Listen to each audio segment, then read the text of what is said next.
ঢাকা ঘুরে গেলেন মালয়েশিয়ার প্রধানমন্ত্রী আনোয়ার ইব্রাহিম।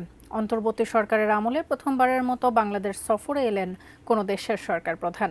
বেলা ২টার দিকে হযরত শাহজালাল আন্তর্জাতিক বিমানবন্দরে তাকে স্বাগত জানান প্রধান উপদেষ্টা অধ্যাপক ডক্টর মোহাম্মদ ইউনূস। তার এই সফরকে নানা দিক থেকে অনন্য বলা হচ্ছে। আরও জানাচ্ছেন সাজেদা সুইটি। ছাত্র জনতার অভ্যুত্থানে পাওয়া প্রায় ২ মাসের নতুন বাংলাদেশ নতুন সরকার।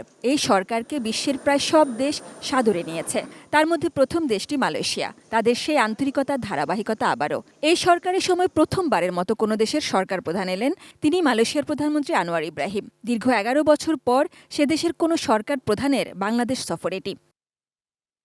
আনোয়ার ইব্রাহিমকে হযরত শাহজালাল আন্তর্জাতিক বিমানবন্দরে স্বাগত জানান অন্তর্বর্তী সরকারের প্রধান উপদেষ্টা অধ্যাপক ডক্টর মোহাম্মদ ইউনূস। আনোয়ার ইব্রাহিমকে গার্ড অব অনার দেওয়া হয় এ সময়।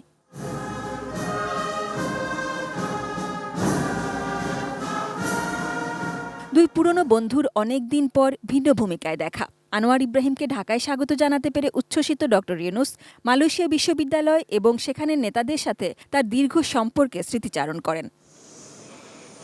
মাঠের অলরাউন্ডার আমি, আর ঘরের allrounder Tylox. Tylox toilet cleaner, clean মানেই টাইলক্স।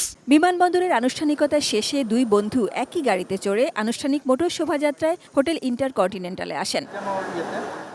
দুই দেশের সরকার প্রধানের 1-to-1 এবং দ্বিপক্ষীয় উভয় পর্যায়ের আলোচনার মূলে ছিল উভয় দেশের মাঝে সম্পর্কটা আরও গভীর করা।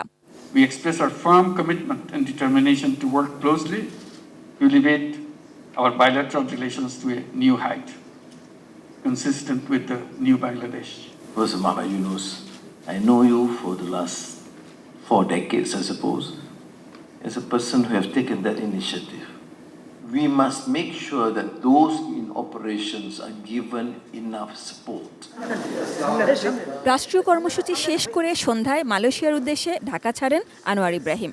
ঘণ্টা চারেকের সংক্ষিপ্ত সফর, কিন্তু এমন আন্তরিকতা যে নতুন বাংলাদেশের প্রতি অকুণ্ঠ সমর্থন সহযোগিতার ইঙ্গিত তা বুঝিয়ে গেলেন তিনি। অর্থবহ এই সফরটি দুই দেশের ইতিহাসে গুরুত্বপূর্ণ হয়ে থাকবে নিঃসন্দেহে। Sajida Sweety, ATN news, Dhaka.